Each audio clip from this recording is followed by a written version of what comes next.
Hey guys, it is Wednesday afternoon, July 2nd, and this is where we stand today on the political front, particularly emphasis on the presidential nomination. Now, today, Barack Obama, to start off with, was most definitely courting faith-based evangelicals with faith-based initiatives, using the same terminology as President Bush in the 2000 and 2004 elections. Very interesting. Bush was somewhat heavily criticized for bringing in faith-based initiatives, as he called them, engaging local churches and communities based around the church and other faith groups.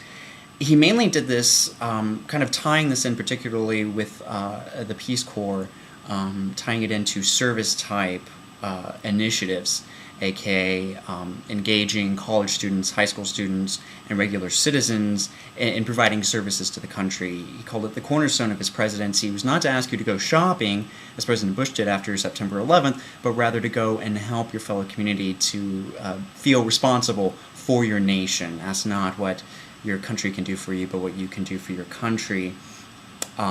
Very prophetic in that aspect, and very appropriate. But he also, at the same time, while he was courting the evangelicals, went ahead and made a statement reaffirming gay rights in a sense. He explicitly said that he was against any kind of constitutional measure by states to declare marriage as being between a man and a woman. He declared it as being divisive, which it truly is, and gender discrimination on top of that. But he reaffirmed that he was against any such constitutional amendments to define it between being a man and a woman. So at the same time, Barack Obama is doing the typical ploy of hitting one side in a positive note, even though he may be negative by trying to appeal to another group back and forth. But overall, his statements today are still on par.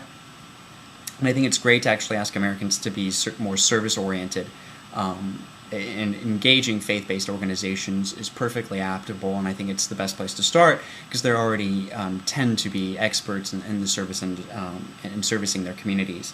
While John McCain, on the other hand, was taking this week as an opportunity to head to South America. Today he was primarily in Colombia talking about free trade. He's really kind of using this trip as a ploy to, he's touting some economic knowledge, though back in December he said he didn't really understand economics. On this trip, all of a sudden he does. So I guess in the past about 7 months he's learned everything he needs to know about economics on a national scale and international scale. But particularly, he was in Colombia today talking with President Uribe.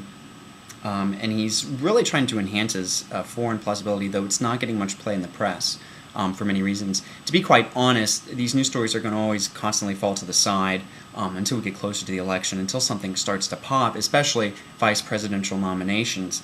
Funny side note, MSNBC.com is actually kind of creating a Veep stakes, as they call it, and the Republican nomination for the Republican vice presidential nominee is actually ending first, and last I checked it was between Mitt Romney and Colin Powell, and actually they had a full list of 20, and the Democrats, Hillary Clinton is still in the running for, so it's just interesting to see where people that are actually responding to who they would prefer to be his running mate. But of course, neither nominee has made their choice for vice president, while McCain is most definitely trying to stress that he's stronger in foreign relations and economics on this trip. Of particular note and discussed on my part as we wrap up where we stand today, this afternoon, recent poll. Who would you rather have a barbecue with, Barack Obama or John McCain? The response was Barack Obama. You know, that's perfectly fine if you really want to have a choice in that, but I remember very clearly back in 2000, 2004, who would you rather have a beer with? John Kerry, Al Gore, or George Bush? And of course the response was George Bush. I kind of find it ridiculous to ask the electorate, who would you rather have a barbecue with? Who would you rather sit down and have a beer with? It most definitely talks about a nominee's personality, how personable they are to the public and how they seem that way. So Obama does have a bit of an edge over McCain. He was chosen to have the barbecue with, but I still think it's rather ridiculous. I don't want my president to be out there barbecuing unless all of his aides are out there and they're discussing foreign policy. That's perfectly fine for me, or domestic policy for that matter. But that's where we stand today on July 2nd in the afternoon. Hope you guys have a great day, and catch you later.